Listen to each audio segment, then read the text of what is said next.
ഇതുപോലെ battery full charge ആയാൽ cut off ആകുന്ന ബാറ്ററി ചാർജർ ഒരു സോൾഡറിംഗ് പോലും ഇല്ലാതെ നിങ്ങൾക്ക് തന്നെ നിർമ്മിക്കണോ? എങ്കിൽ വാ, ട്രിക്ക് കാണിച്ചു തരാം. ക്രിയേറ്റീവ് ലൈഫിന്റെ പുതിയൊരു വീഡിയോയിലേക്ക് എല്ലാവർക്കും സ്വാഗതം. യാതൊരു മുൻ എക്സ്പീരിയൻസും ഇല്ലാത്ത സാധാരണക്കാർക്ക് പോലും വളരെ സിമ്പിൾ ആയിട്ട് സ്വന്തം ആവശ്യത്തിനും നിർമ്മിച്ച് വിൽപ്പന നടത്തിയിട്ട് പണം സമ്പാദിക്കാനും എല്ലാം പറ്റുന്ന രീതിയിൽ വളരെ വ്യക്തമായിട്ടാണ് ഞാൻ ഇത് നിർമ്മിച്ച് കാണിക്കുന്നത്. എല്ലാതരം ആളുകൾക്കും ഒരേപോലെ പ്രയോജനപ്പെടുന്ന വീഡിയോ ആണ്. അതുകൊണ്ട് ആദ്യം തന്നെ ഒരു ലൈക്ക് ചെയ്തിട്ട് തുടർന്ന് കണ്ടോളൂ. ഇതേപോലെ സിമ്പിളായി ഇൻവെർട്ടർ ഉണ്ടാക്കുന്ന വീഡിയോയും വരുന്നുണ്ട് കേട്ടോ. അത് മിസ് ചെയ്യണ്ട എങ്കിൽ ഇപ്പോൾ തന്നെ ഫോളോ ചെയ്ത് കൂടെ കൂടിക്കോളൂ ഫ്രണ്ട്സ്. ഇതുപോലത്തെ കട്ട് ഓഫ് ഉള്ള ഒരു ബാറ്ററി ചാർജർ ചെയ്തെടുത്താൽ നിങ്ങളുടെ വാഹനങ്ങളിലെ ബാറ്ററി ഡൗൺ ആകുമ്പോഴും മറ്റു ബാറ്ററികൾ ചാർജ് ചെയ്യാനും എല്ലാം ഉപയോഗിക്കാം കേട്ടോ. അപ്പൊ ഇനി സമയം കളയണ്ട, നമുക്കിതിന്റെ നിർമ്മാണം ആരംഭിക്കാം. കട്ട് ഓഫ് ഉള്ള ഒരു ബാറ്ററി ചാർജർ നിർമ്മിക്കുന്നതിന് ആദ്യമായിട്ട് ഞാൻ ഇവിടെ എടുത്തിരിക്കുന്നത് ഓർബിറ്റിന്റെ ബാറ്ററി ചാർജർ കട്ട് ഓഫ് ബോർഡാണ്. ഇതിനെ കുറിച്ച് പറയുകയാണെങ്കിൽ പൊളി ഐറ്റം ആണ് കേട്ടോ. നിങ്ങൾ കണ്ടില്ലേ, ഒരു കണക്ഷൻ പോലും ഇതിലേക്ക് സോൾഡർ ചെയ്യേണ്ടതില്ല. എല്ലാം ഈ കണക്ടറിലേക്ക് ഇതുപോലെ സ്ക്രൂ ലൂസ് ചെയ്തിട്ട് വയറുകൾ ഇതിലേക്ക് കടത്തി വെച്ച് സ്ക്രൂ ടൈറ്റ് ചെയ്താൽ മാത്രം മതി.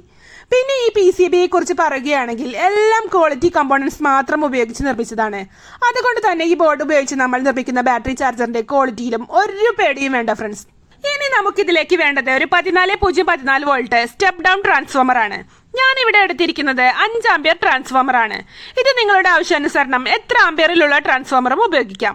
പിന്നെ ഒരു കാര്യം ശ്രദ്ധിക്കാനുള്ളത്, ഇതിനായിട്ട് നിങ്ങൾ ട്രാൻസ്ഫോമർ തിരഞ്ഞെടുക്കുമ്പോൾ കോപ്പർ കോയിലുള്ളത് തന്നെ ചോദിച്ചു വാങ്ങണം. ഇപ്പോൾ അലുമിനിയം കോയിലുള്ള ഒരു വസ്തുവിനും കൊള്ളാത്ത ഒരുപാട് പറ്റിപ്പ് ട്രാൻസ്ഫോമറുകളും റെഡിമെയ്ഡ് ചാർജറുകളും എല്ലാം മാർക്കറ്റിൽ കിട്ടുന്നുണ്ട്. അവയൊന്നും വാങ്ങിയിട്ട് വെറുതെ പെട്ടുപോരുത് കേട്ടോ. 1 ആംപിയർ മുതൽ 6 ആംപിയർ വരെയുള്ള ട്രാൻസ്ഫോമറുകൾ ഓർബിറ്റിന്റെ കട്ട് ഓഫ് ബോർഡിലേക്ക് നേരിട്ട് സപ്പോർട്ട് ചെയ്യും. അതിലും കൂടിയ ആംപിയറിലുള്ള ട്രാൻസ്ഫോമർ ആണ് നിങ്ങൾ ഉപയോഗിക്കുന്നതെങ്കിൽ അതിനനുസരിച്ച് ആംപിയറിലുള്ള ഡയോഡുകൾ ബോർഡിന് പുറത്ത് ഉപയോഗിച്ചാൽ മതി. അങ്ങനെ നമുക്ക് എത്ര ഹെവി ആയിട്ടുള്ള ചാർജറുകളും നിർമ്മിക്കാൻ പറ്റും. 100H വരെയൊക്കെയുള്ള ബാറ്ററികൾക്കും വാഹനങ്ങളിലെ ബാറ്ററികൾ ചാർജ് ചെയ്യാനുമെല്ലാം ഈ 5 ആംപിയർ ചാർജർ തന്നെ ധാരാളമാണ്. 200H വരെയുള്ള ഒരുപാട് വലിയ ബാറ്ററികളും ഇത് ഉപയോഗിച്ച് തന്നെ ചാർജ് ചെയ്യാം. പക്ഷേ ചാർജിംഗ് സമയം കൂടുതൽ വേണ്ടിവരും എന്ന് മാത്രം. വലിയ ബാറ്ററികൾ ഫാസ്റ്റ് ചാർജ് ചെയ്യാനുള്ള സംവിധാനത്തെക്കുറിച്ചും ഈ വീഡിയോയിൽ തന്നെ പറയുന്നുണ്ട് ഫ്രണ്ട്സ്. അതുകൊണ്ട് വീഡിയോ അവസാനം വരെ കാണുക. നിങ്ങളുടെ എല്ലാ ബാറ്ററി ചാർജിംഗ് പ്രശ്നവും ഇന്ന് ഞാൻ പരിഹരിച്ചു തരും. അപ്പൊ ഇനി നമ്മുടെ ചാർജറിലേക്ക് വേണ്ടത് ഇതുപോലത്തെ റെഡ് ബ്ലാക്ക് ക്ലിപ്പുകളും വയറുമാണ്. ഇത് ചാർജറിൽ നിന്ന് ബാറ്ററിയിലേക്ക് കണക്ട് ചെയ്യാനുള്ളതാണ് കേട്ടോ. പിന്നെ വേണ്ടത് ഒരു 2-pin മെയിൻസ് കോഡാണ്. വയറുകളെല്ലാം നിങ്ങൾ അത്യാവശ്യം ക്വാളിറ്റി ഉള്ളത് തന്നെ വാങ്ങുക. ഇപ്പോൾ നമ്മുടെ ചാർജറിലേക്ക് വേണ്ട എല്ലാ ഐറ്റംസും ആയിട്ടുണ്ട്. ഇനി നമ്മൾ ഇതിന്റെ കണക്ഷനുകൾ കൊടുത്തു തുടങ്ങുകയാണ്. അപ്പൊ നമുക്ക് ഈ ഒരു സൈഡിൽ നിന്ന് തന്നെ കണക്ട് ചെയ്ത് തുടങ്ങാം. ഇതിൽ ആദ്യത്തെ കണക്ഷൻ വരുന്നത് ബാറ്ററി പോസിറ്റീവ് ആണ്. നമ്മൾ നേരത്തെ എടുത്തു വെച്ച ബാറ്ററിയിലേക്കുള്ള ക്ലിപ്പ് ഉൾപ്പെടെയുള്ള വയറുകളിൽ റെഡ് വയർ ആണ് നമ്മൾ ബാറ്ററി പോസിറ്റീവ് ആയിട്ട് ആദ്യത്തെ കണക്ഷൻ കൊടുക്കുന്നത്. കണക്ടറിന് സ്ക്രൂ ലൂസ് ചെയ്തിട്ട് ഈ സ്ട്രിപ്പ് ചെയ്ത റെഡ് വയർ ഇതുപോലെ കണക്ടറിലേക്ക് കടത്തി വെച്ചിട്ട് നന്നായി ടൈറ്റ് ചെയ്ത് കൊടുത്താൽ മതി.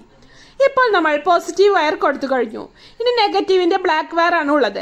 അതും ഇതേപോലെ കണക്ടറിലേക്ക് സ്ക്രൂ ലൂസ് ചെയ്തിട്ട് രണ്ടാമത്തെ B- എന്ന് എഴുതിയിട്ടുള്ളതിലേക്ക് ഇങ്ങനെ കടത്തി വെച്ചിട്ട് സ്ക്രൂ ചെയ്താൽ മതി. അപ്പൊ അതും സെറ്റ്. ഇനി നമുക്ക് ട്രാൻസ്ഫോമറിന്റെ സെക്കൻഡറി സൈഡ് 14-0-14 വോൾട്ട് ലീഡുകളാണ് ബോർഡിലേക്ക് സ്ക്രൂ ചെയ്യാനുള്ളത്. അത് സ്ക്രൂ ചെയ്യുന്നതിന് മുൻപ് ചെറിയൊരു പണി ബാക്കിയുണ്ട്. അത് നമ്മൾ വൃത്തിക്ക് ചെയ്യണം. അതെന്താണെന്ന് ചോദിച്ചാൽ, ഈ ട്രാൻസ്ഫോമറിന്റെ കോപ്പർ ലീഡുകൾ നിങ്ങൾ കണ്ടില്ലേ, എല്ലാം ഇൻസുലേറ്റഡ് ആണ് ഉണ്ടാവുക.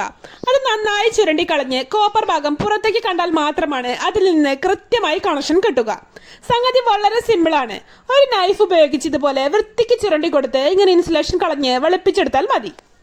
ഇനി നമുക്ക് ഈ ട്രാൻസ്ഫോമറിലുള്ള 14-0-14 എന്ന ഇതേ ഓർഡറിൽ തന്നെ ബോർഡിലേക്കും അതേപോലെ 14-0-14 എന്ന് എഴുതിയിരിക്കുന്ന കണക്ഷൻ പോയിന്റുകളിലേക്ക് ക്രമം തെറ്റാതെ ഇതുപോലെ സ്ക്രൂ ചെയ്ത് വെച്ചാൽ മതി. ഇപ്പോൾ നമ്മൾ ട്രാൻസ്ഫോമറിന്റെ സെക്കൻഡറി സൈഡും കണക്ട് ചെയ്ത് കഴിഞ്ഞു കേട്ടോ. ഇനി നമുക്ക് കണക്ട് ചെയ്യാനുള്ളത് ട്രാൻസ്ഫോമറിന്റെ പ്രൈമറി സൈഡാണ്. അതായത് നമ്മൾ ട്രാൻസ്ഫോമറിലേക്ക് AC സപ്ലൈ ഇൻപുട്ട് കൊടുക്കുന്ന ഈ 2 വയറുകളാണത്.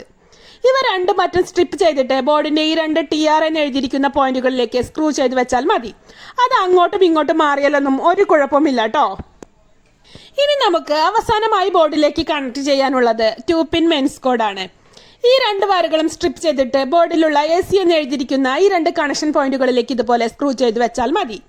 ഇതിലും പോളാരിറ്റി ഒന്നും നോക്കാനില്ല കേട്ടോ. അങ്ങോട്ടും ഇങ്ങോട്ടും മാറിയാൽ ഒരു പ്രശ്നവുമില്ല ഫ്രണ്ട്സ്. പിന്നെ ഒരു കാര്യം പറയാനുള്ളത്, ഈ വയറുകളെല്ലാം കണക്ടറിൽ അടുത്തടുത്ത് വരുന്നത് കൊണ്ട് ഇതിന്റെ കമ്പികളൊന്നും പൊങ്ങി തമ്മിൽ കൂട്ടിമുട്ടാത്ത രീതിയിൽ നല്ല ഒതുക്കത്തിലായിരിക്കണം സ്ക്രൂ ചെയ്ത് വെക്കുന്നത് കേട്ടോ. അത് പ്രത്യേകം ശ്രദ്ധിക്കണം. ഇപ്പോൾ നമ്മുടെ കട്ട് ഓഫ് ചാർജറിന് വേണ്ടിയുള്ള എല്ലാ കണക്ഷനുകളും നമ്മൾ കൊടുത്തു കഴിഞ്ഞു. ഇത്രയും സിമ്പിൾ ആയിട്ട് ബാറ്ററി ചാർജർ ഉണ്ടാക്കാൻ കഴിയുമെന്ന് നിങ്ങൾക്ക് ഇപ്പോൾ മനസ്സിലായില്ലേ? ഇങ്ങനെ ഉണ്ടാക്കിയാൽ മാത്രം പോരല്ലോ അല്ലേ? വലിയ ഡയലോഗ് കടിച്ചിട്ട് ഇത് വർക്ക് ചെയ്യുമോ അതോ പുക വരുമോ എന്ന് നമുക്ക് ടെസ്റ്റ് ചെയ്ത് നോക്കണ്ടേ? അപ്പോൾ ഇനി ഇതിന്റെ ടെസ്റ്റിംഗ് ആണ്. അതിനായിട്ട് ഞാൻ ഇവിടെ ഒരു 12 വോൾട്ട് ബാറ്ററി എടുത്തിട്ടുണ്ട്. അതിലേക്ക് നമ്മുടെ ബാറ്ററി കണക്ഷനുകളായ റെഡ് ബ്ലാക്ക് ക്ലിപ്പുകൾ അതേ ഓർഡറിൽ തന്നെ പൊളാരിറ്റി മാറാതെ ബാറ്ററിയിലേക്ക് കണക്ട് ചെയ്യണം. പിന്നെ ഒരു കാര്യം കൂടി ബാക്കിയുണ്ട്. ഇതൊരു കട്ട് ഓഫ് ചാർജർ ആയതുകൊണ്ട് ബാറ്ററി ഫുൾ ചാർജ് ആയാൽ കട്ട് ഓഫ് ആക്കേണ്ട വോൾട്ടേജ് നമുക്ക് ഇതിൽ സെറ്റ് ചെയ്യാനുണ്ട്. അതിനുശേഷം മാത്രമാണ് നമുക്ക് ഈ ചാർജർ ഉപയോഗിക്കാൻ പറ്റുന്നത്. അപ്പോൾ കട്ട് ഓഫ് സെറ്റ് ചെയ്യുന്നതിനായി നമ്മൾ ചാർജിലിടുന്ന ഈ ബാറ്ററിയിലേക്ക് ഒരു മൾട്ടിമീറ്റർ DC 20 വോൾട്ടിന്റെ ഭാഗത്തേക്ക് തിരിച്ചു വെച്ചിട്ട് കണക്ട് ചെയ്ത് വെക്കണം. ഇപ്പോൾ ബാറ്ററിയിലുള്ള വോൾട്ടേജ് നിങ്ങൾക്ക് ഇവിടെ കാണാവുന്നതാണ്. പിന്നെ നമ്മുടെ സപ്ലൈ കൊടുക്കുവാനുള്ള AC 230 വോൾട്ടിന്റെ 2-പിൻ വയർ സോക്കറ്റിൽ കണക്ട് ചെയ്തിട്ട് ചാർജർ ഓൺ ചെയ്യുമ്പോൾ ചാർജ് കയറുന്നതിനനുസരിച്ച് ബാറ്ററിയുടെ വോൾട്ടേജും ഇങ്ങനെ കൂടി വരും. അപ്പോൾ നമ്മൾ 14.4 വോൾട്ട് എത്തുമ്പോൾ ചാർജിങ് ഓഫ് ആകുന്ന രീതിയിൽ ഈ പ്രീസെറ്റ് വളരെ സ്ലോ ആയിട്ട് ഇടത്തോട്ട് തിരിച്ച് കട്ട് ഓഫ് പോയിന്റ് സെറ്റ് ചെയ്താൽ മതി. ചാർജിങ് നടക്കുമ്പോൾ റെഡ് ഇൻഡിക്കേറ്ററും കട്ട് ഓഫ് ആയാൽ ഇതുപോലെ ഗ്രീൻ ഇൻഡിക്കേറ്ററുമാണ് ഉണ്ടാവുക. ഓട്ടോമോട്ടീവ് ബാറ്ററിക്കാണ് നിങ്ങൾ ചാർജർ നിർമ്മിക്കുന്നതെങ്കിൽ 14 വോൾട്ട് കട്ട് ഓഫ് സെറ്റ് ചെയ്താൽ മതി കേട്ടോ. ഇങ്ങനെ സെറ്റ് ചെയ്യുമ്പോഴും ചാർജറായി ഉപയോഗിക്കുമ്പോഴും ഇതിന്റെ AC സൈഡിൽ നിന്ന് ഷോക്ക് ഏൽക്കാതിരിക്കാൻ ഈ ബോർഡ് ഇതുപോലെ ഒരു ട്രാൻസ്പെറന്റ് ബോക്സിനകത്താക്കി സ്ക്രൂ ചെയ്ത് സേഫ് ആക്കിയിട്ട് ഉപയോഗിച്ചാൽ മതി. അല്ലെങ്കിൽ ഇതുപോലെ ഒരു ചാർജർ ക്യാബിനറ്റ് വാങ്ങിയിട്ട് അതിനകത്ത് ഇപ്പോൾ നമ്മൾ കാണിച്ചതുപോലെ തന്നെ കണക്ഷനുകളെല്ലാം കൊടുത്ത് സ്റ്റാൻഡേർഡ് ചാർജർ നിർമ്മിച്ചും ഉപയോഗിക്കാം. ഈ ഇൻഡിക്കേറ്ററുകളുടെ കണക്ഷനുകൾ മാത്രം ബോർഡിൽ നിന്ന് വയർ നീട്ടിയെടുത്താൽ മതി. നമ്മൾ നിർമ്മിച്ച ഈ ചാർജർ ഉപയോഗിച്ചിട്ട് ഇപ്പോൾ ടെസ്റ്റ് ചെയ്ത് കാണിച്ച ചെറിയ ബാറ്ററി മുതൽ ഇതുപോലത്തെ വാഹനങ്ങളുടെയും ഇൻവെർട്ടറിന്റെയും വലിയ ബാറ്ററികളുമെല്ലാം പൊളിയായിട്ട് ചാർജ് ചെയ്യാം ഫ്രണ്ട്സ്. ചാർജർ നിർമ്മിച്ചതിൽ നിങ്ങൾക്ക് എന്തെങ്കിലും സംശയങ്ങളുണ്ടെങ്കിൽ കമന്റിൽ ചോദിച്ചോളൂ കേട്ടോ.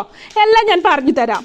നമ്മളിപ്പോൾ നിർമ്മിച്ച കോപ്പർ കോയിൽ ട്രാൻസ്ഫോമർ ടൈപ്പ് ചാർജറുകളും SMPS ടൈപ്പ് ഫാസ്റ്റ് ചാർജറുകളുമെല്ലാം പല ഉപയോഗങ്ങൾക്ക് പറ്റിയത് സ്റ്റോക്ക് ഉണ്ട് കേട്ടോ.